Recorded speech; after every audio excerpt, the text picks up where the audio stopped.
I am here to tell a tale of community. And this tale begins in early 2012. A chance conversation with the founder of a wonderful local nonprofit called the Matthews House led to several discussions with friends about the amazing work being done here in Fort Collins by nonprofits. So during one of these discussions, my husband Jeff blurted out, "I think there should be nonprofit cafes. Shouldn't our food-producing world generate enough good food for all people?" Well, I was just amazed by this because, one, he is a very mild-mannered guy. You don't hear him saying, blurting things out. And I knew I had seen a story about a nonprofit cafe. And so the next day, I did an internet search, I sent an email, and I got a very quick response. And we found ourselves the very next weekend traveling to Same Cafe in Denver, where we became volunteers.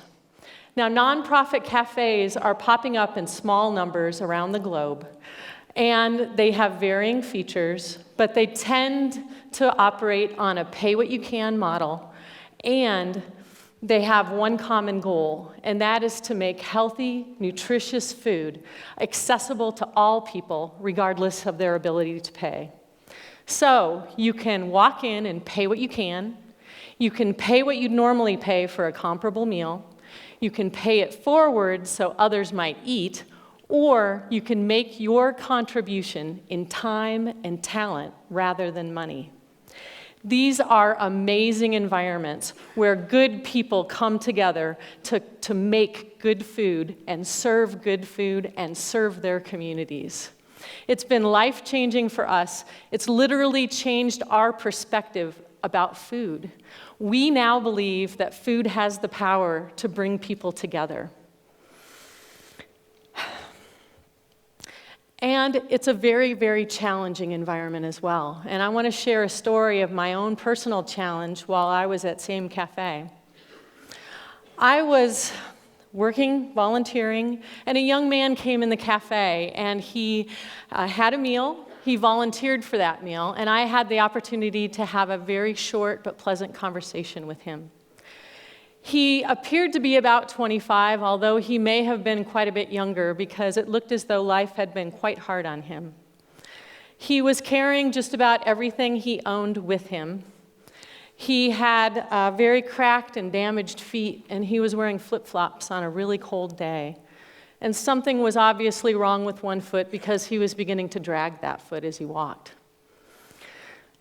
He told me that he hadn't enjoyed a salad in recent memory. And he said that this meal was such a treat for him. He hadn't eaten this well in months. He left the cafe, but then he walked back in and he asked me, "Did you happen to notice what happened to the bicycle that was sitting outside?" And I said, "No, I hadn't," and I asked, "Has your bike been stolen?" And he said, yes, he guessed that's what had happened. But then he smiled and he said, the bike wasn't that good, and probably someone needed it much more than I do. You see, there's the challenge. We on our way back from Denver, from Denver to Fort Collins, we talked about this very short interaction the whole way. And I began asking questions like, what would my reaction be if my bike were stolen? And what does my bike mean to me in my daily life? It's certainly not my primary form of transportation.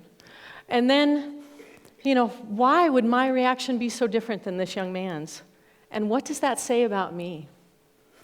So Jeff and I began developing a mission, vision, and value statements for our own cafe. And we did this work on our way back from volunteering at Same Cafe every week. We did some of our best work after being in that environment. And then in April, we began an amazing adventure. We began floating the idea for a nonprofit cafe for Fort Collins. We called it FoCo Cafe, F-O-C-O, feeding our community ourselves. And we very purposefully made the first 3 words of that mission statement to build community. And we did that because of some of the amazing things that we had seen, the amazing connections we'd seen at Same Cafe. And I'll share one more story from my experience there. I was at the front counter and I was serving salads. And an older gentleman walked in, probably in his late 60s, and he was wearing bike gear. He had spandex and the bike helmet, and he looked to be quite well off. And then a couple customers later, a young woman walked in, I'd say in her early 20s, and she had a backpack covered with patches, really bright patches. And she had very elaborate and really beautiful tattoos down her arms. And I had a chance to walk into the dining room, and I thought it was very cool because these two individuals were having a conversation across several tables. The older gentleman had noticed a patch on her backpack, and they had a common travel experience. They'd been to the same country. And I went back to my duties at the front counter, and then I had a chance about 15 minutes later to walk into the dining room. And now these two were sitting at the same table, and they had paper strewn all over the tabletop. And they were drawing maps, and they were having a vigorous discussion about places they'd been and people they met. And I thought, where else would I see this kind of connection? And so we knew that community building was our goal, and we wanted to do that through food. What we really didn't understand at the time was how that community would come to be. You see, we had envisioned this community building slowly over time, but only after our doors had opened. But the FoCo Cafe community already exists today, and we have yet to open the cafe. We've had more than 250 meetings across the community about this.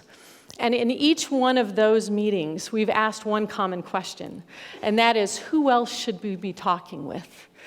And we have had meetings with nonprofits, restaurateurs, high school students, and everyone in between. It's been amazing.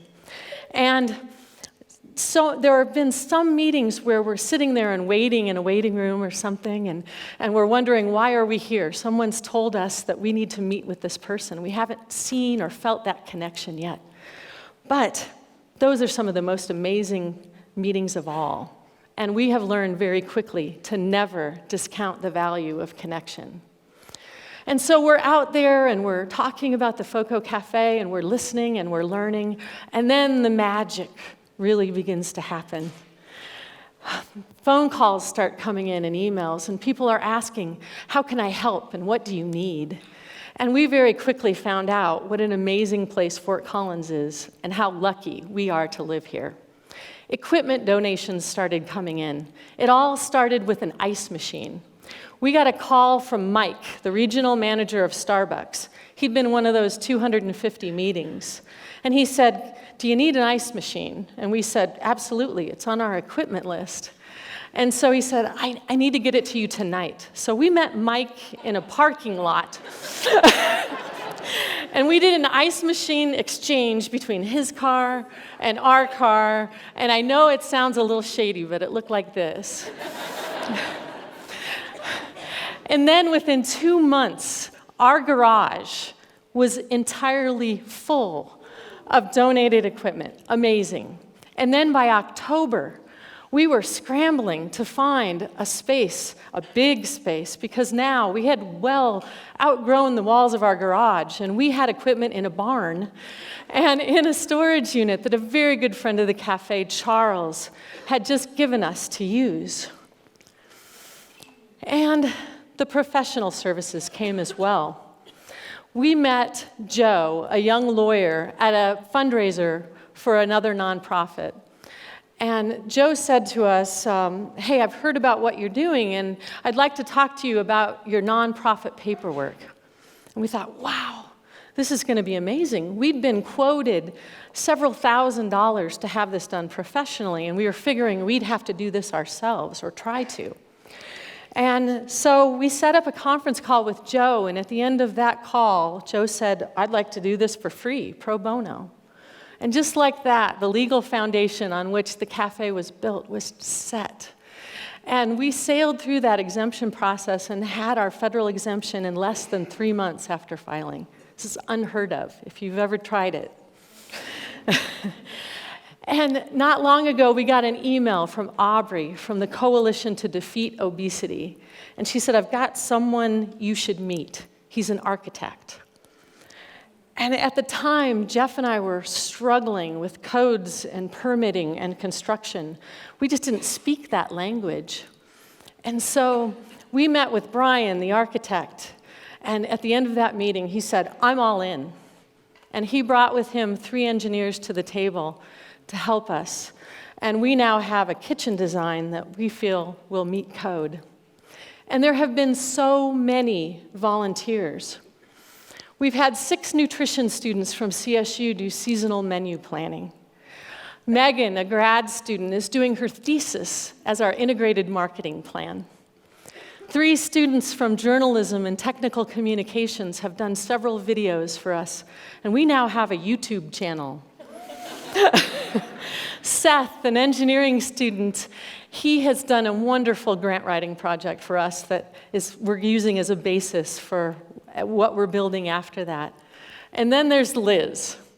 Liz is the first FoCo Cafe intern. She is a student in the Master of Social Work program. And she, on paper, works 20 to 25 hours a week, but we know she does so many more hours than that. And she does this because she believes in food justice. It's amazing. And there have been so many organizations that have stepped forward to help as well. And I'll just name 2. The Growing Project. We've partnered with them, and they're out there putting community gardens in and making sure that people have access to food. They're all about food justice. And then there's Harvest Farm. Harvest Farm is a 209-acre farm north of Fort Collins, and they are out there breaking the cycles of addiction and poverty because they are an arm of the Denver Rescue Mission. They're not out there growing food to sell. They're doing this as work therapy. We got an email from Eddie from Harvest Farm, and he said, what can we grow for you?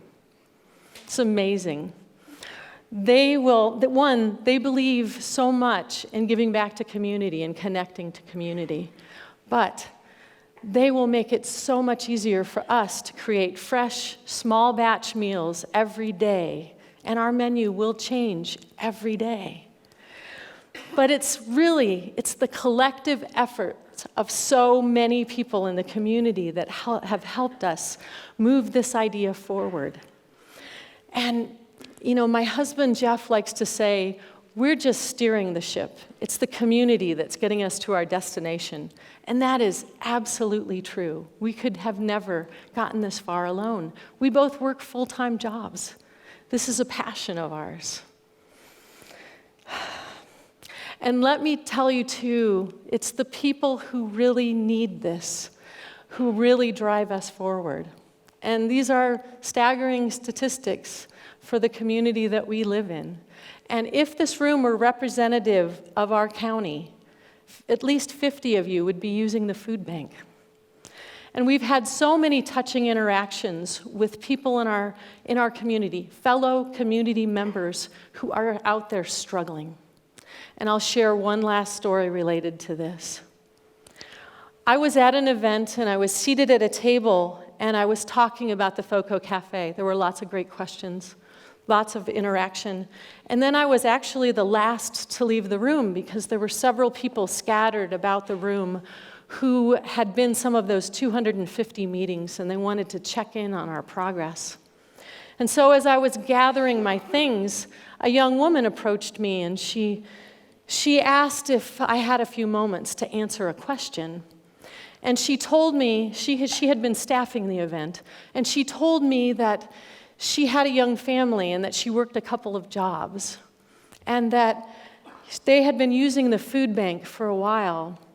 And at first, she didn't quite know how to feel about that, but now she was just so grateful to be able to put good food on the table for her children.